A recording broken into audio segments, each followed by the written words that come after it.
आजकल देखा जाता है कि लोगों के पास नमाज पढ़ने के लिए बिल्कुल वक्त नहीं है।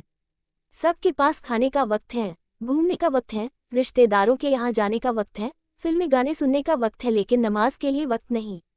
अफसोस आजकल के मुसलमान और पहले के ज़माने के पंजवक्ता नमाजी मुसलमान दोनों में कितना फ़र्क है। हालांकि ऐसे काफ़ी मुसलमान आज भी हैं जो आज भी नमाजों को पाबंदी से अदा कर रहे हैं और नेक अमल कर रहे हैं।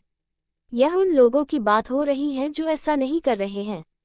जिस तरह आप अपने कारोबार को संभालने के वक्त अगर कोई खरीदार ग्राहक आ जाए, उससे काफ़ी देर तक बहस करने के बाद आप अपना सामान बेचते हैं और कुछ रुपया कमाते हैं।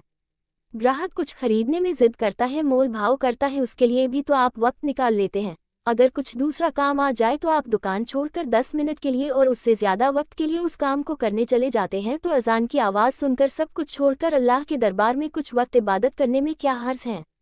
अगर आप ऐसा कर लेते हैं तो बेशक आपके कारोबार में और बरकत होगी, क्योंकि रोज़ी देने वाला और उसमें बरकत देने वाला सिर्फ अल्लाह है।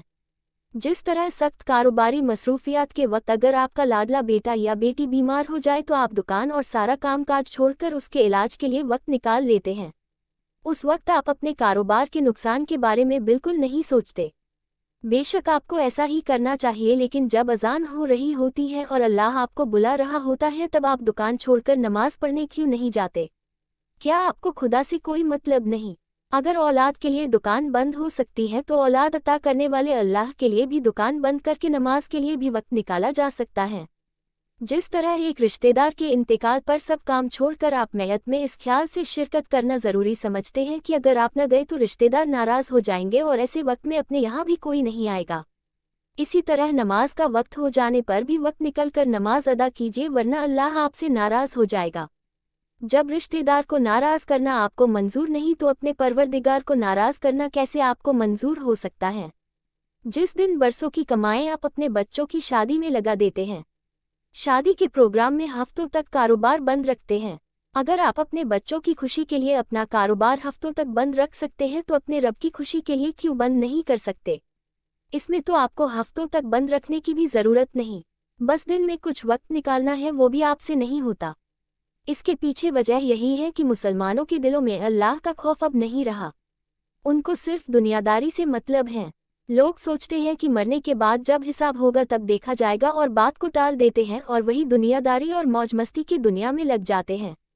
उनको न अल्लाह से मतलब है, न ही अल्लाह की इबादत से। ऐसा करने वाले लोग बेशक जहन्नम के हकदार हैं। आज मुसलमान एक दूसरे को काटने में लगा है, एक दूसरे की तरक्की नहीं देखना चाहता, एक दूसरे से जल रहा है। क्या यही हमारे प्यारा आका पैगंबर हजरत मोहम्मद सल्लल्लाहु अलैहि वसल्लम ने सिखाया है? आज अजान की आवाज़ होती है तो कुछ घरों में टीवी की आवाज़ कम कर दी जाती है और कहते हैं कि अजान हो रही है, आवाज़ कम कर दो, लेकिन अजान ख़त्म होते ही वापस आवाज़ बढ़ा दी जाती है, ये सोच कर कि अजान ख़त्म हो गई है। ये नहीं सोचते कि नमाज का वक्त हो गया है, सभी काम छोड़ दिए जाए और नमाज कायम की जाए। आजकल के मुसलमानों के पास मोबाइल चलाने, वीडियो देखने, फिल्में देखने, नाच गाने देखने का बहुत वक्त है, लेकिन अफसोस अल्लाह की इबादत के लिए सब बहाना बनाते हैं। जिस अल्लाह ने पूरी कायनात बनाई, जो रिज़्क दे रहा है, जिंदगी दे रहा है, उसी के लिए लोगों के पास वक्त नहीं रहा।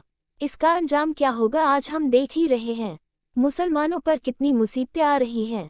मुसलमानों पर कई मुल्कों में जुल्म हो रहे हैं, जैसे सीरिया, म्यांमार की हालत आप देख ही चुके हैं। बेगुनाह लोग मारे जा चुके हैं। इतने मुस्लिम मुल्क हैं दुनिया में, लेकिन कोई मुसलमानों पर हो रहे जुल्म के खिलाफ आवाज़ नहीं उठाता। यही कमज़ोरी है मुसलमानों की। ऐसा क्यों हो रहा है, सोचने वाली बात है। मुसलमान आज इतना कमज़ोर हो गया है कि लोगों की गिबत, उनसे नफ़रत के सिवा कुछ कर नहीं पा रहा।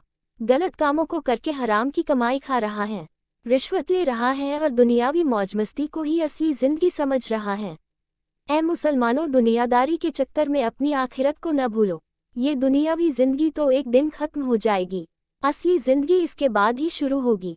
अगर आपने खुदा के बताए रास्तों के मुताबिक काम किए और खुदा की इबादत में अपनी ज़िंदगी निकाल दी है तो यकीनन आखिरत का अंजाम बहुत अच्छा होगा, और अगर आपने इसके खिलाफ काम किए तो यकीनन आखिरत बहुत ही भयानक होगी, जिसके बारे में सोचकर ही रूह कांप जाए। सभी मुसलमानों को चाहिए कि पाबंदी से नमाज अदा करें, गलत कामों से बचें, क्योंकि ज़िंदगी में भले ही आप बच जाओ लेकिन आखिरत में अल्लाह के दरबार में नहीं बच पाओगे। आप कितने दिन जिंदगी जी लोगे, एक ना एक दिन सभी को अल्लाह से सामना करना है, और जो ये कहता है अल्लाह कुछ नहीं, जो है यही जिंदगी है, वह इंसान काफिर है। बहरहाल नमाज़ें कायम करो, अल्लाह के बताए रास्तों पर अमल करो और बुरे कामों को करने से बचो। आमीन।